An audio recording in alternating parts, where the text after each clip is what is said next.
បងចាប់ផ្ដើមលេងហ៊ានមើលអូនចំកុំបង្ខំមានរឿងអ្វីនេះយាយត្រង់មកបងចាប់ផ្ដើមប្រែស្ងប់ស្ងាត់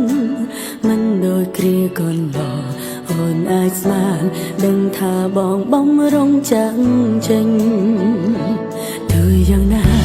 ចាំឬនោះគឺបងអ្នកជ្រឹងត្រូវឬខំដឹងច្បាស់អូនគ្មានសិទ្ធិសម្រេចបើបងយល់ពីអារម្មណ៍អូនពេលនេះតែបន្តិចបងប្រកាន់ជានឹងអូនឈឺចាប់កម្រិតណាគឺអូនជាអូនដែលត្រូវបាត់បង់រូបមក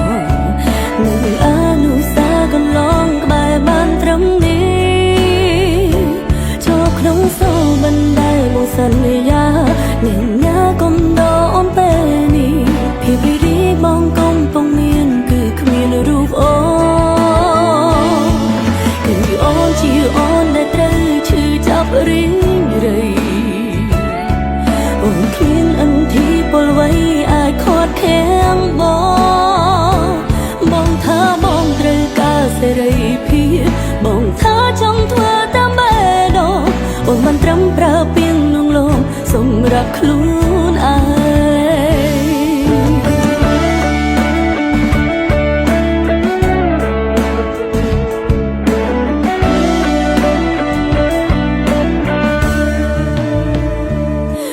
យ៉ាងណាចាំឬនោះគឺបងអ្នកជ្រឹងត្រូវឬខំដឹងច្បាស់អូនគ្មានសិទ្ធិសម្រេច